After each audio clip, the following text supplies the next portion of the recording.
Speaking of Cults podcast is presented solely for general informational, educational, and entertainment purposes. The use of information on this podcast or materials linked from it is at the user's own risk.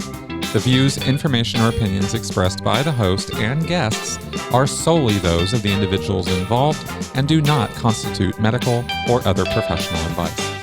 Hello and welcome to the Speaking of Cults podcast. I am very happy to be with you here this week, and it's just you and me this time, and I have brought papers and a little bit of a script this time because I wanted to make sure that I didn't miss anything in this particular episode talking about coercive control, what it is, how it manifests, examples of it, how we can spot it, how it makes us feel. We're going to cover a lot in this show, and I want to be as detail-oriented on this one as I can be, which is why I wrote a bunch of stuff down here. So let's go ahead and just get into it. Coercive control, of course, is defined. Let's go ahead and define it first. It's a pattern of behavior, and I want to be clear that we are talking right from the get-go here. In fact, one of the most important parts of understanding coercive control is understanding that it is a repeating pattern of abusive behavior. It is behavior used by an individual to dominate, manipulate, intimidate, and control another person, often within an intimate or close relationship, but not always.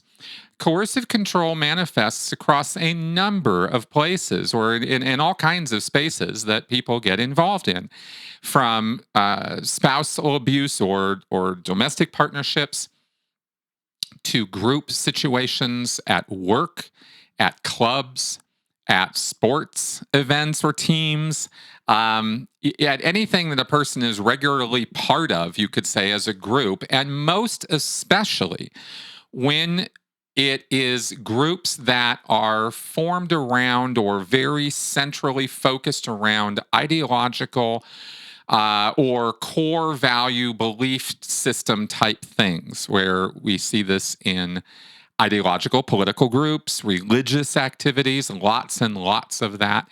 And of course, we can broaden this out to the entire subject of human trafficking, which utilizes all the methods of coercive control to victimize and abuse people for power and money. The same kinds of methods and techniques are also utilized when in a domestic or spouse relationship or in a cult relationship, okay? It is mostly used as a term, by the way, in the space of domestic abuse. That's where you will most hear the term coercive control. Other places or other spaces tend to use other terminology for it, but this is changing over time as we spread the use of these concepts and words beyond just domestic or spousal abuse. Coercive control involves a range of tactics. It is not one or two or three things. Almost any behavior can be utilized to manipulate, control a person or another or a group of people. And any kind of behavior that is used that way would fall under the idea here of coercive control. It undermines the victim's autonomy, their self-esteem, and their independence, creating a dynamic of power and control in the relationship that is imbalanced. And this has to be understood as a purposeful, premeditated activity. One does not fall accidentally into coercively controlling another human being. This is not something that is an accident. This is not a mistake that somebody makes. It is a calculated campaign of activities that manipulate and control people around them from the perpetrator, from the controller. Now, in terms of, and I wanted to go right into this right away because there are a number of categories of tactics that are utilized by people who do this, starting with isolation. According to the person who actually coined the term, the recently deceased Evan Stark, isolation, manipulation, and control are your three basic elements of coercive control. So, isolation, obviously, we start with that. The perpetrator may gradually isolate the victim from friends, family, and support networks, making them dependent solely on the perpetrator for social interaction and validation. An example of this might be perpetrators who gradually isolate their partner by discouraging them from spending time with family or friends. They could criticize the victim's friends, making derogatory remarks about them, or implying that they're a bad influence. Over time, the victim may feel compelled to distance themselves from their social circle to avoid the conflict that comes with the controlling personality. This can start very slow. This can snowball over time. It could start with critical remarks or statements and build up eventually to dominating, screaming, yelling about how the victim must not be part of that group, associate with that person, have that friendship anymore, be part of that club.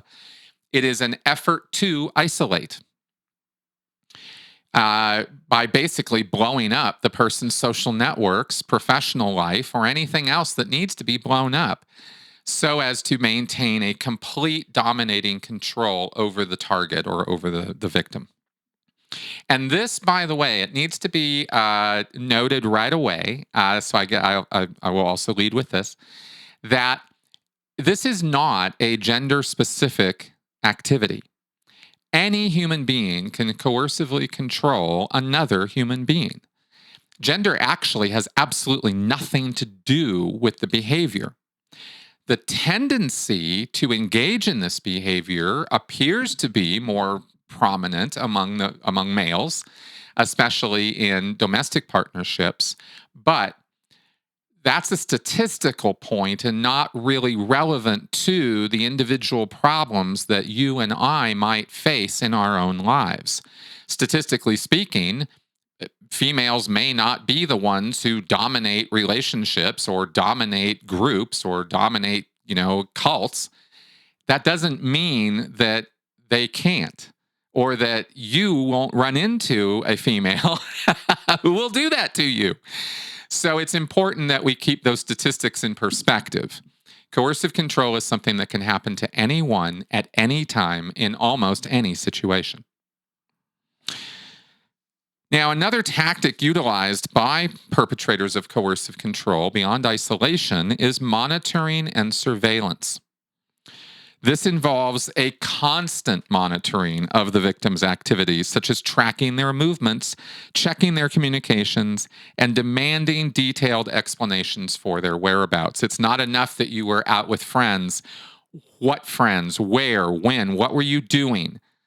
If you're making plans for the future, it's going to be very carefully interrogated as to who these people are, where you're going, how long you're going to be gone, what you're going to be doing. To the point of invasiveness, this is not just a casual curiosity from a caring partner or friend. This becomes a bit of an interrogation. And especially, again, over time. These are things that tend to build over time. It starts subtly and grows as more and more control is sort of as the relationship becomes more used to this new power dynamic, the amount of control that's exerted over the victim becomes greater. For example, now here are some examples of how this might manifest in some of what you might have seen or experienced yourself. A perpetrator may install tracking apps on their partner's phone without their knowledge, allowing them to monitor their movements at all times. They might also demand access to the victim's email or social media accounts, insisting on reading their messages and monitoring their interactions. This constant surveillance creates a sense of fear and anxiety in the victim, knowing that their every move is being scrutinized. Of course, partners or friends can keep tabs on each other, can mutually agree without coercion to to have tracking apps or to share information or to be open about what they're posting or saying or who they are meeting with. But when it becomes how should I say this? Overbearing. When it is imposing or impinging on your own sense of privacy, when your own sense of identity, your own sense of self, to have somebody else constantly watching everything you're doing and demand accountability for every act you've engaged in, then you may possibly be crossing over into coercive control territory. So it has everything to do with willingness and with fear and anxiety. All right, another tactic utilized here is manipulation and gaslighting. And we're all familiar with, or so many people are now, with this term gaslighting. But we're going to be very specific here in talking about gaslighting because this is a word that tends to be grossly misused these days, in the same way that terms like narcissism are grossly misused. And because they are overused and they become watered down, and the true meaning of these terms becomes lost in the shuffle. And so I want to be clear here that gaslighting, like coercive control, is not an accident. It's not a one-off. It's not a lie. It's not a deception. Gaslighting is more than that. It is a repeating pattern of deceptive behavior in order to create mental unrest and uncertainty in the target, to get them doubting their own reality and sense of self, so that they have to give over control of their very personality and sense of reality to the perpetrator, to the controller, to the partner, the cult leader, if you will. Any of these contexts utilize gaslighting routinely to make a person doubt their own reality and sense of self. The perpetrator here, in the case of exerting coercive control and manipulation, may distort reality, manipulate facts, or deny their abusive behavior, making the victim doubt their own perceptions and memories. This is also key, is by messing with people's heads in terms of their ability to remember things. Gaslighting can lead the victim to question their very sanity or feel like they are at least overreacting to the situation. Some examples of this might include engaging in repeatedly denying abusive behavior or shifting blame onto the victim. If the victim confronts the perpetrator about their controlling behavior, they may respond by saying things like, "You're overreacting," or "You're imagining things. I've never done that." Over time, the victim may begin to doubt their own perceptions and reality. And finally, and not finally, but also moving on here, there are threats and intimidation. And this is where the gloves come off. This is where it becomes more obvious. And this tends to be middle, late stage sort of behavior on the part of coercive controllers when it comes to actual blatant threats and intimidation. But believe me, these behaviors come out before too long, and they can be quite dominating. They can use threats of violence, harm to loved ones, or other forms of intimidation to maintain control and compliance over the victim. And this could even include threats towards pets or animals or possessions, not just other people. A perpetrator may use threats of violence to intimidate their partner into compliance. For example, they may say things like, "If you leave me, I'll make sure you never see the kids again." Or, "I'll ruin your reputation if you try to leave." These threats instill fear in the victim, making them feel powerless and trapped in the relationship, which is exactly what they are. And that's exactly the point of these kinds of threats, is to maintain dominance over the person. Perpetrators may use their physical size or strength to intimidate and control the victim. This could involve threats of violence or physical aggression, such as blocking the victim's path, invading their personal space, or using physical force to assert dominance. And let's take a look here, for example, at social groups or clubs or activities where you have a leader or certain members who are a bit aggressive, a bit dominating, a bit in your face. Such people can become very powerful in groups because nobody else speaks out against them because they're too afraid to. And they can tend to be very dominating. They can even take control over groups. It's not always the leader who is the dominating force. It could be some member rises up, takes control, and is exerting coercive control to do so. The perception of physical superiority reinforces the power imbalance in the relationship and can make the victim feel powerless to resist. There is also specifically financial abuse, and this is rampant in domestic partnership situations, but it also very much exerts itself in group situations. This involves controlling the victim's access to financial resources, such as money, credit cards, or employment, making them financially dependent on the perpetrator. And here we can even look to groups like Scientology, which demand that you make advance payments towards your next services or groups of services that you're going to do, whether it's Scientology auditing or training. And that sort of puts you in the control of, or at least under the influence of, the organization that you have paid money to, because this could then go into a sunk cost fallacy, quite literally, where because you have paid so much money into a thing, you feel you must stick it out, stay with it, keep going, even though it is not really helping you. It is actually actively harming your life. Now, as far as some other examples here, we might have a perpetrator controlling all the finances in the relationship, giving the victim little to no access to money or resources. This is very common, a lot more common than you might imagine. They might withhold funds for basic necessities, such as food or clothing, or prevent the victim from working or having their own income. The last thing a domestic partner who is abusive wants is for their victim to be financially independent, because then they can just get up and walk out anytime. The financial dependency also makes it difficult for the victim to leave because they will fear that they're unable to support themselves or their children.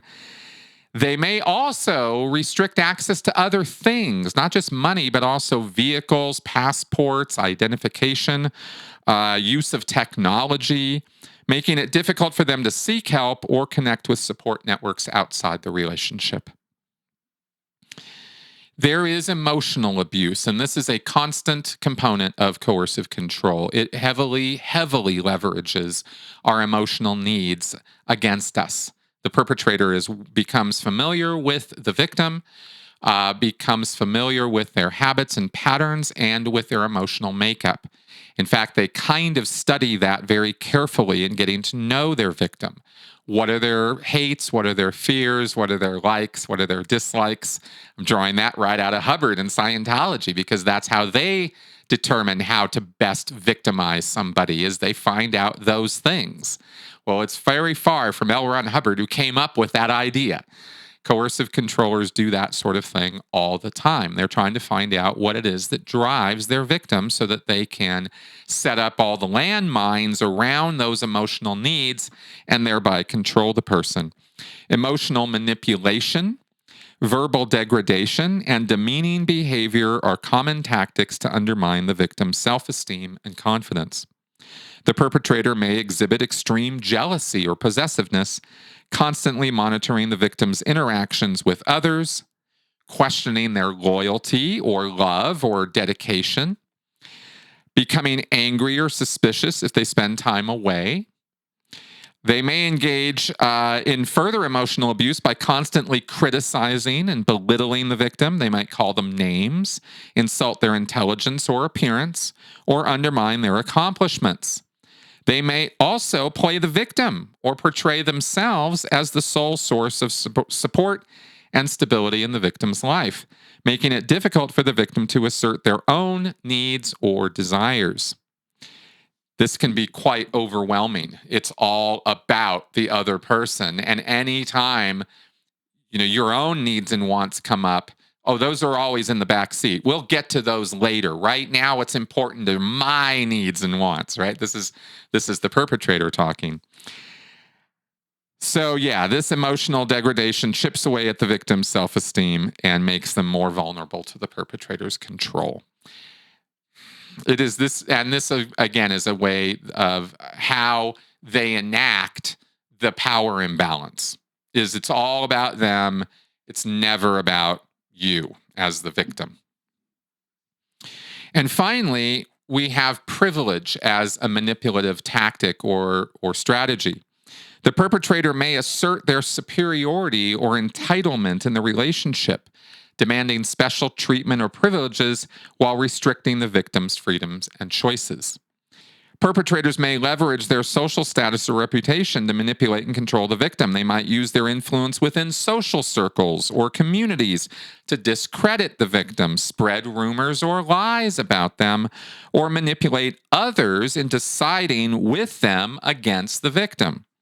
This can be particularly effective in situations where the perpetrator holds positions of authority, making it challenging for the victim to challenge their behavior or seek support. And this is something that we can see rampant on social media as well.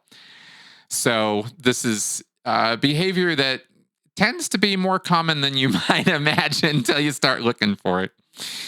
All right. The personality traits now, when we look to why is it that people would do this to other people? What would motivate somebody to dominate other people? Why would that be a tactic or a strategy that they would find useful or pleasing to them? Well, it's not all just about sadism or the narcissism. It's not just about those two things. There can be other things going on, but it tends to fall under that umbrella quite a bit. Now, obviously, narcissism or psychopathy is a motivational force that drives people to coercively control other people. There's a lack of empathy, a inflated sense of self-importance, and a manipulative nature are often seen in narcissists and psychopaths. This is absolutely true. It's how they manage to get through life. We call them predators. It's a better term than narcissist or psychopath because not all narcissists are actually malignant or controlling or dominating. Some narcissists just want to be left alone. Some narcissists never engage in coercive control. They're just all about themselves. But predators, as a term, very clearly are people who are victimizing and dominating other human beings or even, hurting them. So rather than use narcissist or psychopath, I think predator fits better. There is also, and this can also come from people who are not narcissistic predators, but there can be such mental insecurity and uncertainty that the person feels the only way that they can have a healthy relationship or a healthy social standing in their estimation is to engage in this dominating and manipulative behavior. They may feel insecure about themselves or their relationships, or they may feel that in the past they have been dominated and controlled, and so now it's time to turn the tables on the world, and they're going to be the ones in charge, and they're going to be the ones calling the shots. And to hell with anybody who has anything to say otherwise. And they might find that this behavior is not necessarily socially acceptable. And so they have to dial it down a little bit and then become a bit more covert in the way that they go about their domination because they haven't given up the goal. They just gave up the more aggressive, overt methods or forms of that. And so they'll fall back to more deceitful, manipulative tactics. But they do this out of a sense of intense insecurity and uncertainty about themselves, probably due to past traumas. There is also just straight up entitlement, as we talked about earlier. They just simply feel that they have the right to dictate how their partner or associate should behave. This can be a result of upbringing. This can be a result of religious beliefs. This can be a result of ideological beliefs. It is not a statement of criticism of religion as a subject or politics as a subject to recognize that some people don't do so well in those arenas. And sometimes those topics can be the source of intense, extreme belief to the point where the belief becomes more important than the human beings that the belief or activity or actions exerted on them, right? But by those beliefs, that the beliefs are more important than the people. The beliefs become dogmatic, they become cult like. And when you are crossing lines toward the direction of hurting people or even killing people because of those beliefs, that would definitely be the definition of privilege, wouldn't it? Because you're putting your own needs and desires and beliefs wholly above the livelihood and survival of anyone around you. Uh, yeah, that would be privilege. And of course, there are simply manipulative personalities. They're not necessarily people who are trying to destroy or kill or hurt, but they end up doing so through their manipulations. There are people who just get off on controlling other people. It's a strange and interesting personality problem, quirk, you could say. Now, recognizing the red flags of coercive control is crucial for people.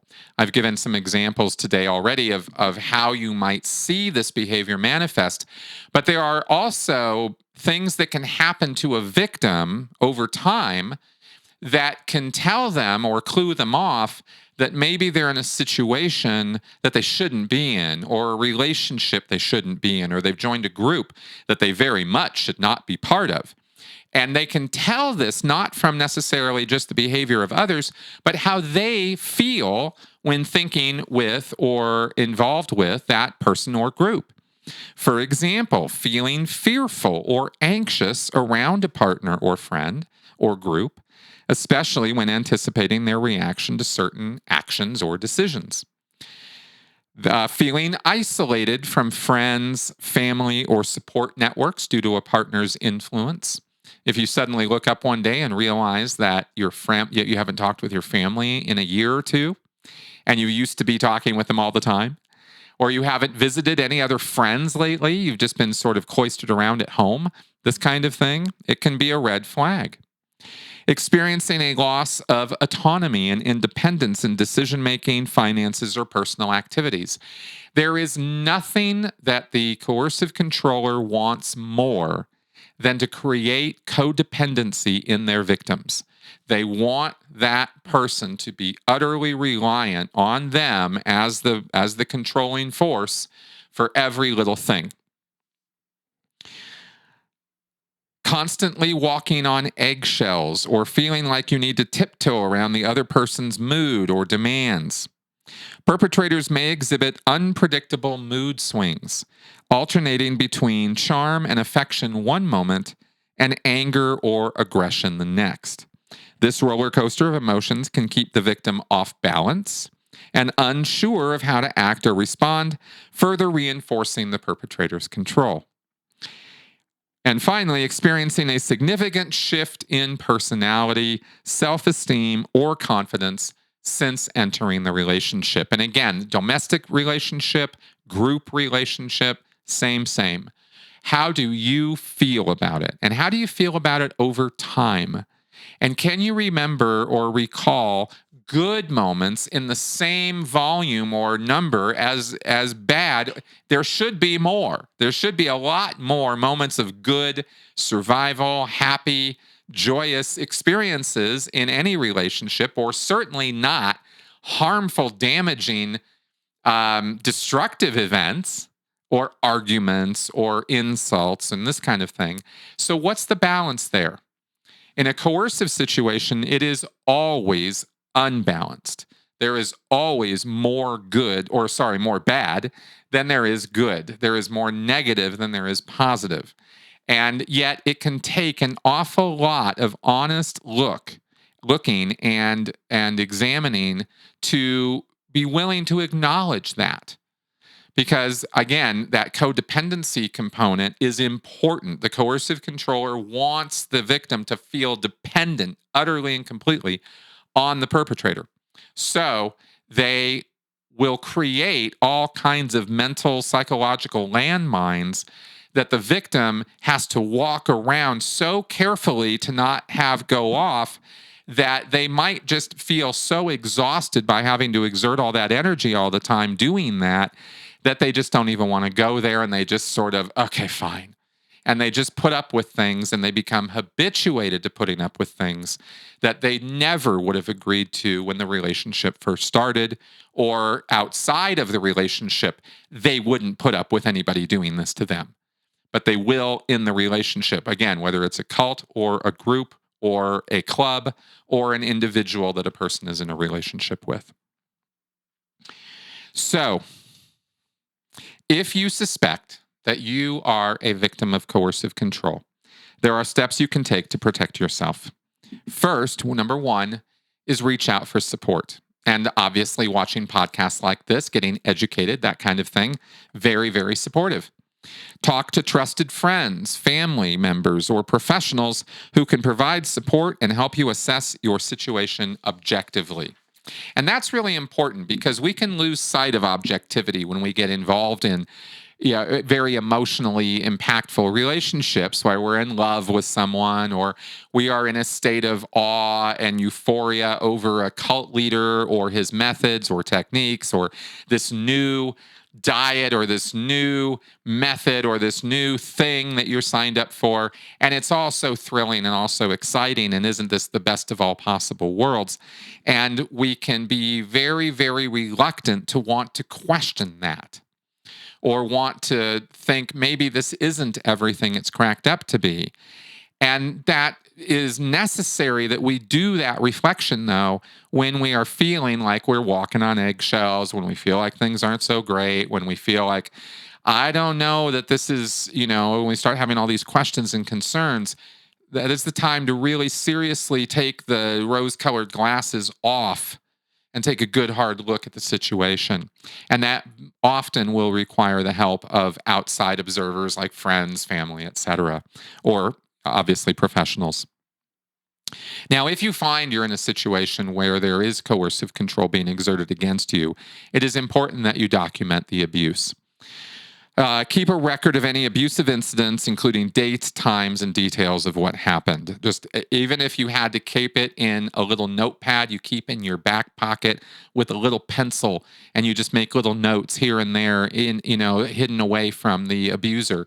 You obviously would not be wanting to do these things or do this documentation overtly, challengingly, right in the face of the controller. That could ramp it up and make the abuse go from psychological to physical, or worse, and bring even more issues and abuse down on you. So, but documentation is important. It can be helpful if you decide to seek legal protection or support, or if you want to make a case to even friends or family if you feel that's necessary, as well as to law enforcement. Sometimes the people in the social circle around the controlling personality are so sold on what a great person that controlling, dominating predator is, that they would never imagine that behind closed doors this person is a psychological or even physical abuser. And I need to stress that coercive control, of course, is not just physical abuse. It's all this psychological stuff and controlling, dominating, real world stuff that goes on. As well as documenting the abuse, you also want to create a safety plan. And this is actually for real. Plan ahead for how you will respond to abusive situations, including identifying safe places to go and people to contact in case of emergency. This is the exact opposite of what the controlling predator wants. They're trying to isolate and manipulate the person and cut ties off with any social network or support system. So, maintaining or creating, even on a covert level, other social network support systems, super important. and something that one can plan for over time. Of course, seeking professional help. Someone can consider seeking support from a therapist or counselor to help process the experiences, rebuild self esteem, and develop coping strategies. That could be that sometimes you just need a trained professional to help you out with that. Also, and this can be particularly difficult for people, but this is a this is a real important one in terms of actions to take, and that is knowing your rights in the first place. It's unfortunate but true that a great many people, especially those raised in semi-authoritarian or authoritarian environments where a great deal of control was exerted on them as children, such people have a real hard time with independent thinking or with being their own person. And they don't know that they have rights. They have civil rights, they have human rights. These are things that are acknowledged internationally, but are not always acknowledged in specific churches or groups or cults.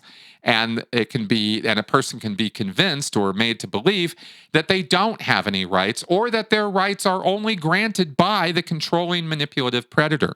That the only thing they have going for them is this person in their life, and they need to do anything and everything to keep that person happy and keep that person front and center and raised on a pedestal.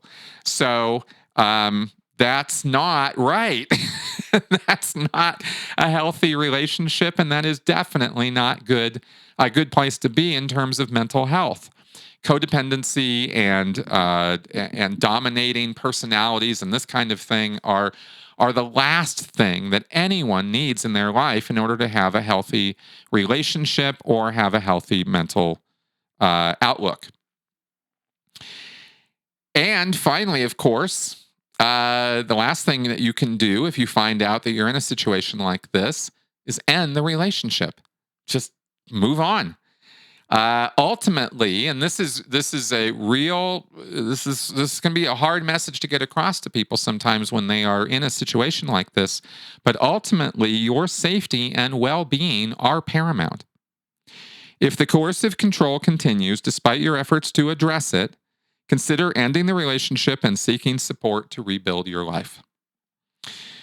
It is important to remember that coercive control is a form of abuse, and no one, not any child, not any woman, not any man, deserves to be subjected to it.